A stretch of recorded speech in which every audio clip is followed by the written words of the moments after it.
နေ့ဒီကဆိုရင်1390ပြည့်နှစ်ဝါဆိုလပြည့်နေ့ဓမ္မစကြာခါတော်နေ့ဖြစ်ပါသည်ဒီနေ့လိုအချိန်မှာပဲလွန်ခဲ့တဲ့သက္ကရာတရားသုံးခုနှစ်ခါဘုရားရှင်ဟာမြေသဝခင်ငါဥရောကိုမိဂရာဝန်တော်မှာ6နာရီအချိန်လောက်မှာပါပဲဓမ္မစကဘဝဒနာတို့ကိုဟောကြားတော်မူပါတယ်အဲဒီဓမ္မစကဘဝဒနာတို့ကိုဟောကြားတော်မူရန်အတွက်ဘုရားရှင်သည်ကဆုံလာပြီနေမဝင်မီဒီဝဗုဒ္ဓမောင်အောင်ညာဥယာနတ်ပုပ္ပတိပုပ္ပေနိဝါဒနုပတိညာညာလေမဒီပါစကုညာညာနှောင်းလို့ခေါ်တဲ့မနေ့4နာရီချိန်လောက်မှာအာတဝခယညာနဲ့တကွနာပိညုတညာအနာဝရဏညာကိုရရှိတော်မူပါတယ်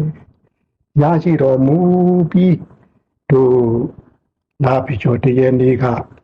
နေစတွဲရင်ပေါ်လေဝါဇူလာဆန်း9ရက်နေ့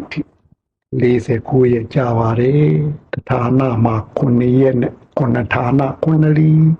9ရက်သား9ရက်သမီးများကိုအာယုံပြု၍ဘုရားရှင်သည်သူကိစ္စပြီးတော်လည်းပဲ9ရက်သားသမီးများအတွက်ကိုအဋ္ဌံဝင်တော်မူပါတယ်ဘုရားရှင်ဘောရီပင်နဲ့ရွှေပရင်နေရာကနေပြီးပြင်စာဝက်ခင်9ဦးတို့တရင်300ဖြစ်တဲ့မိဂရာဝန်တော်ကအခုခေတ်မှနဲ့ဆိုရင်159မိုင်လောက်ဝေးတယ်လို့ဆိုပါတယ်ဆိုတော့7ရက်ကြွလို့ရှိရင်တနေ့ကို14နာရီတင်းတင်းလောက်ကြွရပါတယ်14မိုင်တင်းတင်းလောက်ကြွရပါတယ်တကယ်လို့10ရက်ဖြစ်ခဲ့ရင်တော့ဖြစ်လာ9ရက်နေ့ကနေပြီးဝါဆိုလာပြင်းနေ့အထိဆိုပါတော့လေအဲ့ဒါဆိုလို့ရှိရင်တနေ့ကို16မိုင်နီလောက်